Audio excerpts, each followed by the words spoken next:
Assalamualaikum warahmatullahi wabarakatuh. Saya Agil Kisma Melakatu Sabang Media dengan NIM 241220048. Di sini saya akan memberi jawaban saya untuk soal UTS tentang e-bisnis. Untuk soal yang pertama adalah perbedaan antara pendekatan preskriptif dan emergent dalam strategi e-bisnis. Pendekatan preskriptif adalah strategi yang dirancang dengan teliti, seringkali berdasarkan analisis pasar dan data, dengan tujuan jangka panjang yang jelas, fokus pada perencanaan dan eksekusi yang terstruktur, memiliki langkah-langkah yang sudah tetap untuk mencapai tujuan bisnis. Untuk yang kedua, pendekatan emergent. Strategi yang berkembang seiring waktu berdasarkan pembelajaran dan adaptasi terhadap perubahan pasar atau kondisi yang tidak terduga, lebih fleksibel dan lebih responsif terhadap perubahan lingkungan bisnis. Tidak selalu mengikuti rencana awal, tetapi lebih beradaptasi dengan situasi yang telah terjadi. Contoh penerapan di Indonesia seperti Gojek. Gojek menggunakan pendekatan emergent dan strategi bisnis mereka. Gojek memulai dengan layanan ojek online, kemudian mengembangkan seperti layanan lain seperti pembayaran digital, pengantar makanan, atau pengantar barang berdasarkan kebutuhan pasar yang terus berkembang.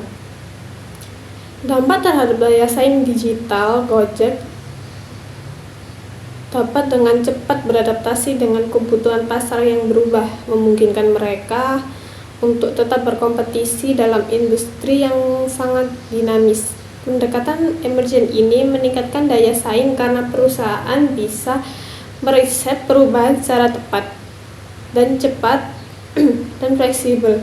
Sementara pesaing yang mengikuti pendekatan preskriptif mungkin lebih lambat dalam menyesuaikan diri. Untuk yang nomor 2, proses SCM dapat ditingkatkan dengan teknologi. Manajemen persediaan teknologi dapat membantu memantau dan mengelola stok secara real time untuk menghindari kekurangan atau kelebihan barang. Proses pemrosesan pesanan dapat otomatis untuk mempercepat pengiriman produk. Yang selanjutnya, pengiriman dan distribusi. Rute pengiriman dapat dioptimalkan untuk meningkatkan efisiensi dan pengurangan biaya. Untuk yang B, 2 teknologi digital yang dapat digunakan, Internet of the Things (IoT), manfaat meningkatkan pelacakan real time pada produk dan kendaraan pengiriman sehingga perusahaan dapat memantau status pengirim dan mengurangi keterlambatan. Untuk yang kedua, kecerdasan buatan AI dan pembelajaran mesin, manfaat dapat digunakan untuk meramalkan permintaan produk, mengoptimalkan rute pengiriman, dan meningkatkan keakuratan dalam pengelolaan persediaan. Untuk yang C, resiko digital yang perlu diantisipasi, keamanan data. Data pelanggan dan transaksi harus dilindungi untuk mencegah kebocoran informasi yang sensitif. Gangguan teknologi, ketergantungan pada teknologi dapat menyebabkan gangguan operasional jika sistem mengalami kegagalan atau serangan siber. Ketidakpastian regulasi, kebijakan privasi dan regulasi yang terus berkembang dapat mengurangi cara perusahaan menggunakan teknologi digital. Untuk soal yang ketiga adalah jenis e-procurement yang sesuai. E-purchasing melalui e-katalog. Institusi menggunakan katalog digunakan resmi untuk memilih dan membeli barang kebutuhan rutin. Alasannya memudahkan pembeli barang standar tanpa proses tender panjang, hemat waktu, lebih transparan, lebih efisien dalam pengadaan bulanan. Langkah awal implementasi adalah identifikasi daftar kebutuhan operasional bulanan.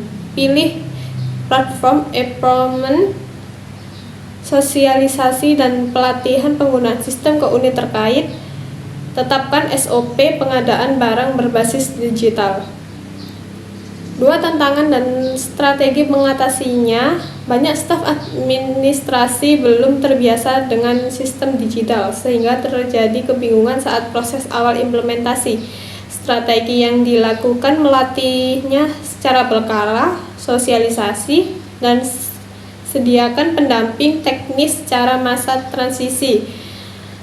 Kesulitan integrasi sistem manual ke sistem digital. Sistem pengadaan sebelumnya berbasis manual atau dokumen fisik, sehingga perlu menyesuaikan barang untuk digitalisasi. Strategi yang digunakan teknologi perantara seperti API atau middleware agar data dan proses dari sistem lama bisa disesuaikan ke platform procurement baru.